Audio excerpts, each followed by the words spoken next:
Welcome to the Curiosity Crisis. We challenge ourselves to explore the world of business, tech, investing, and science. Get curious and be part of the journey as we discuss, challenge, and learn. Venture capital may feel like a Silicon Valley invention, but its roots go back centuries, from explorers pitching monarchs to railroad financiers and tulip traders. In this episode, we explore what history teaches us about backing bold ideas, bubbles, and human nature, and why the timeless lessons of people, storytelling, and curiosity still shape today's hyper-competitive startup world. Awesome, Lukey. Very excited to get into this one. What is keeping you curious at the moment? I have a very interesting one, actually, at the moment. So a long time ago, maybe like 2 or 3 years ago, I read a book called Digital Minimalism. Mm-hmm. And it was an interesting book, and I had a few takeaways, but I haven't really implemented much from that. And more recently, what I've discovered is that having kind of technology to try and do everything is not the best solution. And I kind of realized that with a few things. But for example, I got a running watch, which is really just a running watch. It's not a smartwatch. And I really enjoyed that. And I was like, oh, this is so interesting. And so I'm kind of starting this process of removing things from my phone. I don't want to use my phone for everything. That's not the purpose of it. It doesn't connect me the way that I'd like it to, and it doesn't serve me the way that I want it to. And so the next step for me is actually music. And I'm not saying I'm going to get rid of Spotify, but I have bought a dedicated music player. And I think what I want is to be really intentional about the things that I do. So for example, really intentional about the music that I listen to and have to make choice and not just be on some, generated playlist. And yeah, it sounds kind of random, but I'm hoping to have kind of more enjoyment from more intentionality.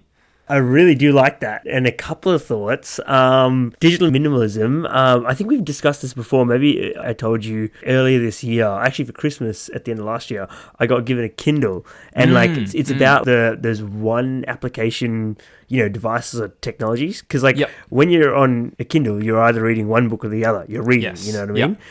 Like you say, doing 7,000 different things through the phone where you get notifications pop up from one app about your health and then social media and then the news and then, that's really interesting. And I love the Kindle and I think that's phenomenal. It's a great example. Yeah. Yeah. And this week, literally, this isn't what's keeping me curious, but it very well could be. This week, for the first time ever, maybe, or in years, I've deleted the app, so Instagram and Facebook off, which are my social medias, off my phone. Okay. And I only downloaded it on Wednesday for like half an hour. So today's a Friday to check some stuff and to check podcast stuff. Yeah. And then since then I've had it deleted again, and I'll very much only choose when to go on for like half an hour a day, or not half an hour a day, but like at a certain point. And that's been really, really, really interesting because I haven't really missed it that much because it's not there. Yeah. But I found that like sometimes when you're just on it, you just like float on it and you end up like in a hole for an hour. Yeah, which is crazy. And none of that was intentional time, right? No. Yeah. It's funny, isn't it? Okay, what's keeping you curious at the moment? Very different, but it's still very connected to the podcast. I this week did a portfolio rebalance. Oh, no way.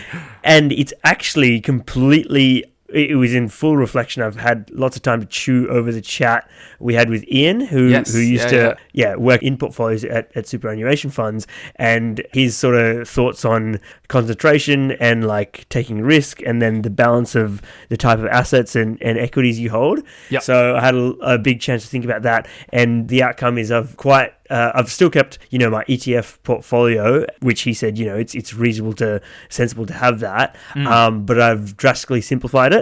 So I've gotten rid of a couple of specific active ones and thematics, and I've just kept it really broad, and I've gotten the allocations that I sort of want, and I've sort of tried to diversify away from sort of that big seven risk where there's certain companies that completely dominate the market capitalization of the world. So I've thought about that. More of a world index, less of a America index or a top 7 index. Yeah. Oh, So nice. So that's really cool. So it's something that I learnt from the pod, and I've applied it. Yeah, it's awesome that you kind of did actually do a change out of kind of Ian's recommendations and his observations. That's awesome. I'll have to give him a call. We have to get him back on, and I'll chat through it, and I'll explain why, like, my thinking through it, and, you know, reflecting to what he said. So yeah, and then he'll raise some other things, and you have to change it again. Well, the other thing is you don't want to make too many decisions. That's true. With investing. You want to, you know, have your thesis set and then, you know, back it all the way. And finally, that's a great segue into what we're talking about today. Venture capital is somewhere where your strong conviction and a thesis is very important. And so we're going to talk about that. So, disclaimer, neither of us, Luke or I, are, you know, venture capitalists, but we definitely, you know, have a keen interest in investing. We do that, and we've sort of been looking historically at a few things and try to tie those ideas and what we learned from history to concepts today, and sort of drawing the parallels and seeing what we can learn from it. And what we did learn is venture capital isn't a modern Silicon Valley invention, which is where it's centered today, but this venture mindset goes back way beyond tech by centuries. And essentially, we found it's the same game, but just looks a little different. So the same, you know, bold ideas, risky backing, and asymmetric outcomes. So essentially, when you're looking at a portfolio, you'll have one winner and 10 losers, but you'll still have a really good chance to absolutely change the game and make lots of money or create massive outcomes. So we're going to delve into that today. And I think, Lukey, do you want to start us off? Yeah, I guess, you know, if you've clicked on the episode and you have no idea what venture capital is, just think of it as funding. It's basically, it's people who take on the risk and they fund your idea. You know, when Spotify first said, hey, we're going to stream music, and everyone was buying albums at the time on iTunes, you know, that's a massive risk for someone. But if it pans out, they make a lot of money. And I'm sure, you know, within those few years, they had so many startups fail, right? So venture capital it's funding. That's what it is. And yeah, it's really funny actually, because like you were saying, we think of it as something that's in Silicon Valley and tech, and it's a modern thing. But really, if you boil it down, some of the earliest venture capitalists or kind of startup funding was the age of discovery. It was exploration, you know, founders. And instead of apps, it was maps. So if you think of Christopher Columbus as a case study, you know, he spent years sailing the West to reach Asia. And that's a big investment, right? Because if you're a monarch, you're investing in a boat full of people and resources, and you're basically saying, okay, go out and try and find something. And it's really similar to go and find product market fit with your app or whatever it is, right? I definitely think it was a bit riskier back in the day. But yeah, it's a really interesting parallel. This episode is brought to you by Field. 1 in 4 business owners struggle with missed appointments, payment issues, and managing their team. Field fixes this with automation, marketing tools, and all-in-one payment solutions, helping businesses run smoother and even generate passive income. Know a business that could be doing more? Visit field.co, spelled Field.co, to get started for free or chat with their team today. Well, it's interesting you say, like, maybe we'll challenge it and we'll come back to this later, but, like, was it riskier back in the day where, you know, there wasn't very much data, but there was this sort of strong vision and the upside was great but unknown? And in some ways, like, nowadays, I guess the upside is sort of known because there's so many case studies, there's so much, you know, information, but at the end, there's, I guess, just different risks either side. Yeah. Extreme, like, so, you know, back in the day, the monarchs that funded these explorers had extreme risk, but potentially, you know, empire-defining upside. And, you know, we'll talk about the ethical issues of, you know, like back in the day, there was nobody to answer to, and like colonialism, you know, meant a monarch or a government would become really rich, and other countries would struggle. But, you know, at the end of the day, it was venture funding, and it was seeking the biggest returns for really risky bets. Definitely. Yeah, it still fits in that same bucket of that we're really interested in, which is the investment of something with significant risk for significant reward. Yeah, and I think there's another parallel that you wanted to talk about. Yeah. So this is kind of a closer towards, rather than, you know, monarchs and funding explorers, but kind of closer to today's sort of capitalist and stock market style of investing. But Industrial Revolution, for example, in the 1800s, railroads and telegraphs were sort of the startups of that day. And, you know, they both required a hell of a lot of upfront capital because they were just very, very capital intensive to build just like, big network effect businesses and plays, for example, grid infrastructure, EV infrastructure, data centers are now, like they all are massive builds. They require significant upfront investment, but you have to believe the thesis as to why you're going to make money and why they're going to be really used and important for the world going forward. Yeah, definitely. And I think as well, like there's really common themes there, right? Like railroads, that was a new technology, and so that was everywhere. And then telegraphs. I think another really interesting one is was like the early internet, and there was a lot of venture capital poured into basically laying cable. But the funny thing was the value capture wasn't really laying cable. It was what you built on top of that cable in terms of the internet, right?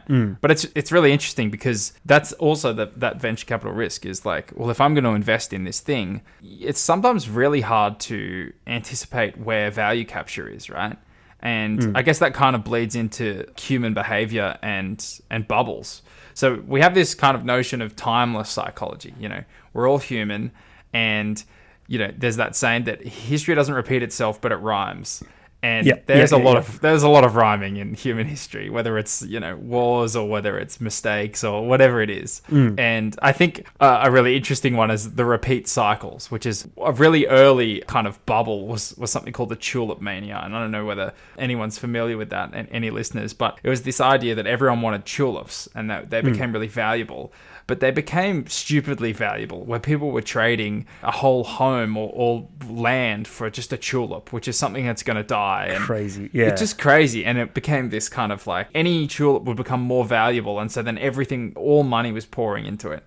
And, you can think of .com, the bubble there, which is an obvious one as well, where if you put .com in the name of your company, it was worth way more money and you hadn't actually done anything yet. It was just, you could just have a static website that didn't do anything and you were just worth more money. And another common one was that the big crypto boom of 2021, I guess, where it was the same thing. If you were affiliated with crypto, you were worth more, but you didn't necessarily utilize any technology there, any blockchain, any anything useful.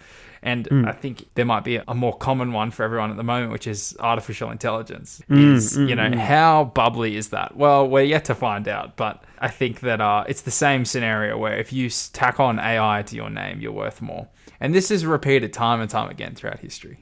Yeah, it's interesting. So that FOMO and the herd-like behavior, where even if people don't fully understand something, like I know I still do in small ways and in different ways than I used to, but I invested in crypto early days and I lost money, but I didn't fully understand what I was doing. Yeah. But that happens to everyone, like overestimating the short-term impact because there is such a trend and there's a lot of hype and talk about it, and the fear of missing out, like this is going to go and I'm going to miss out on this fortune, but underestimating either not doing the work to actually really critically understand and believe for yourself that something is going to be really valuable down the track. Like, who knows, right now it might be AI or crypto, like is AI just a buzzword and like, half of these things are not going to be worth that much in 10, 20 years time.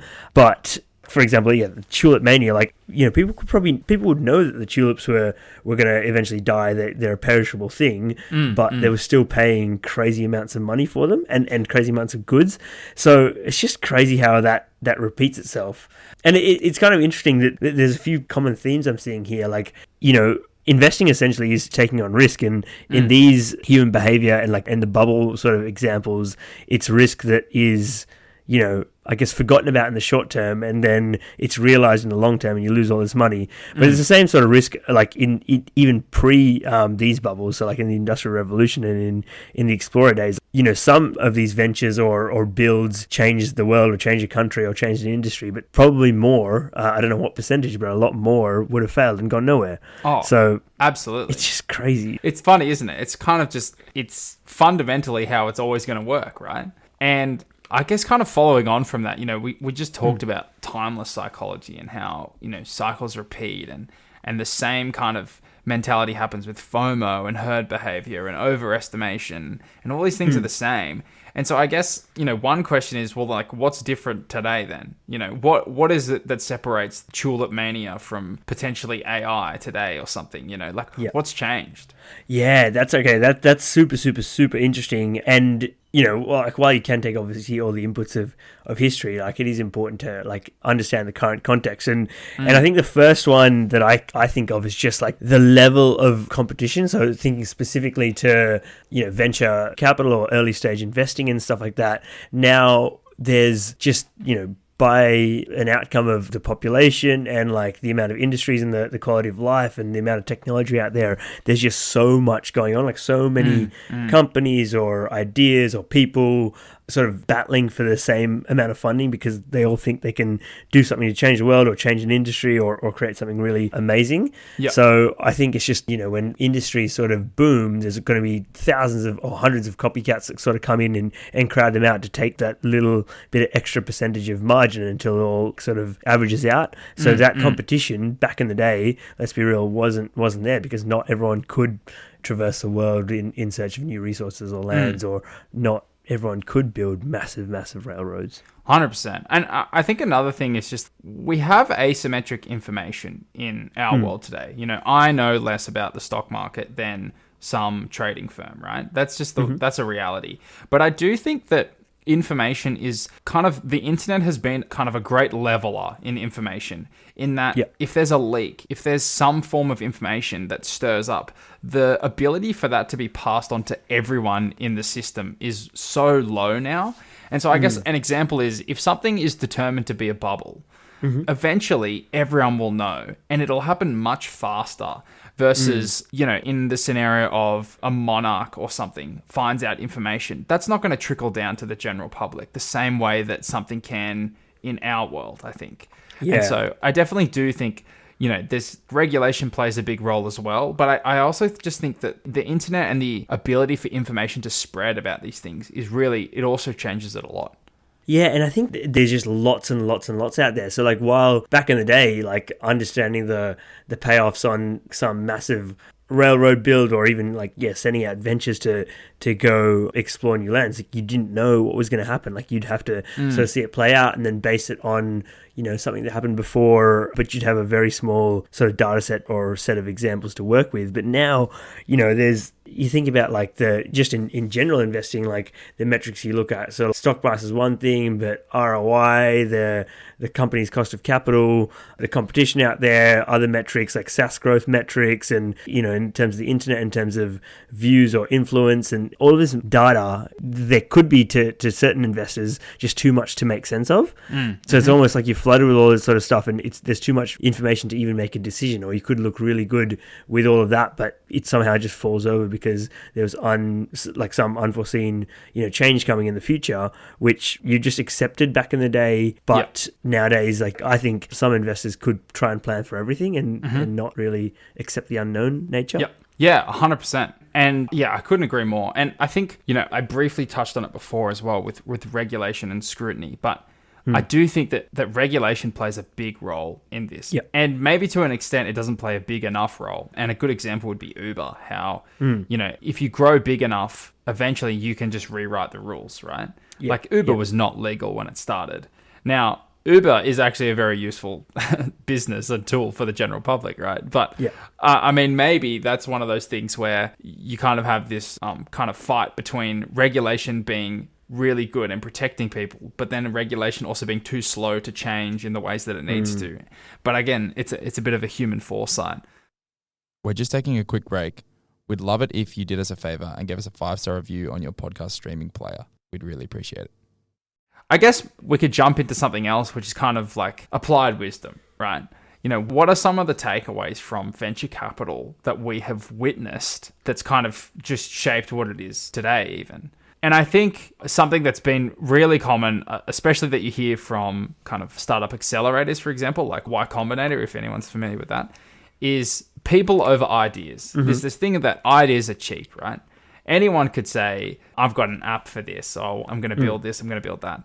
But unless you execute, it doesn't work, right? And I think the same actually applied all the way back when there was exploration, right? It's how committed is the crew on that ship and the captain who's piloting it, that's... And I think it's really interesting. It's that kind of the adaptability, the grit, the commitment. It's the things that set a founder apart from just someone who has an idea. It's the execution. Yeah, and sort of staying the course no matter what happens. Like, if a new competition comes in or a regulation changes today, it's being able to work around that or factor it into your business model and stuff like that. The other thing is, amid nowadays all of the data out there, and back in the day, the lack of data and the lack of sort of the amount of unknown, it's that storytelling is very, very important. So like the compelling stories still unlock capital and talent where there's just so much out there, where the competition is so fierce. There's so much going on. It's all flooded, but if you can cut through by telling a story, by capturing an audience, it changes the game. I completely agree with that. And I actually think that that has changed a lot as venture capital and startups, so forth, have matured as an industry, which is that I think you used to be able to say, hey, this is my idea and this is what I'm working on and this is what it looks like. And getting funding would be quite easy because it was really early on. But I think now you really do have to sell a vision. The competition to get funding it's a big pool of people working on things. And especially with the ability to pivot so fast, what differentiates your team from the one right next door? I definitely think that, storytelling can be leveraged really well, and it's just become increasingly important. I think the other thing is to embrace the asymmetry that we've talked about. So, because there is still asymmetry in the system, and I think that, you have to really find those little nuggets of it and really run with those, Well, I think you're trying to do that with every sort of bet you make, but just the acceptance that X%, like north of 50% will fail, probably north of 80% will fail, but at the end of the day, if you are taking those really concentrated and high conviction, or like, those vision-based bets, a lot will fail. In lots of ways, obviously, that's quite similar to back in the day where you'd back a set of projects or a set of ventures and that not all of them are going to return land and resource or like a huge network effect across America, but you still, like, the investors still backed it because they knew that one return could change the game. I think there is a difference even in today between, standard investing or capital management versus venture capital, where you're trying to minimize through diversification that risk of asymmetry and accepting failures. Like, there's lower tolerance to failure, but obviously that comes at a lower return. But with venture capital in this sort of style, which carries on from the past, is that you're accepting there's going to be failures. But I also think that the risk management isn't just diversification. It's not, we'll invest in 10 or 100 startups. It's also changed in that a lot of the time, venture capital has a real say in what happens, and there's connections involved, and there's a lot more involved now as well. Yeah, and that's not to say that we don't suffer from the same things that we have as human nature, but I do think that it's more structured, I guess, is the way that I'd say, and there's more ability to make change. So you mean as the investors, like the venture capital investors, like can have a say? Yeah, they can have a say, but they also might have the connections that save this idea and this business, right? It's not just we'll just invest in another one, and if one of these 10 work good. It's like, one of these 10 is going to work without us, but 2 of these 10 can work if we help them, and I think that's a bit of a change too. Very interesting, very interesting. And then also, like, I guess we talked about nowadays, maybe that's the case, but because there's so much competition, so much changing and evolution, the time cycles are, a few months, not years and years or decades to see returns. So that makes it kind of challenging. The final key takeaway, I guess, is, curiosity as an edge. So looking across disciplines and thinking and spotting patterns in noisy markets sort of allows those really interesting ideas to come out. I know a lot of, especially in a very, very crowded technology industry today, like joining 2 different ideas or 2 different technologies or a new application of a technology. I'm thinking about AI at the moment, but I'm sure there's countless more examples can, provide some really outstanding solutions. Yeah. So that always sort of gets me. So closing out, Lukey, what are your key takes from today's chat?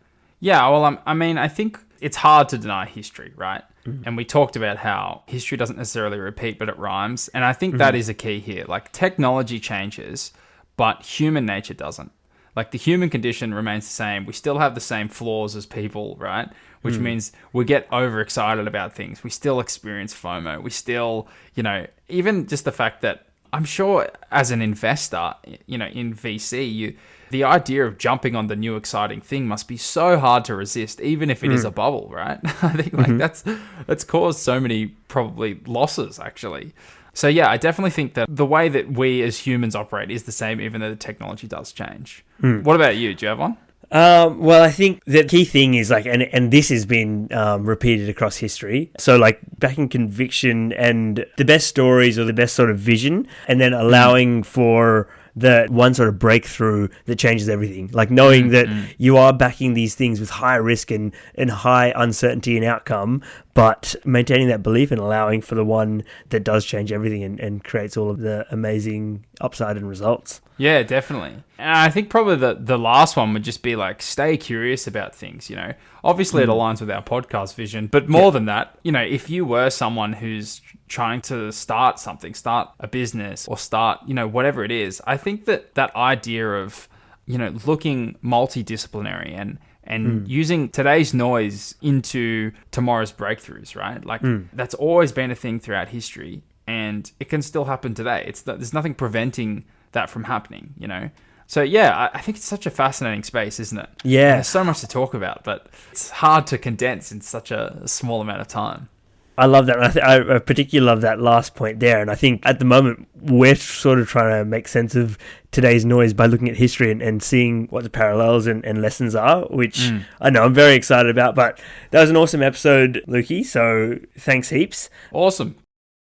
Thanks for listening. Find us at thecuriositycrisis.com and Curiosity Crisis on Instagram.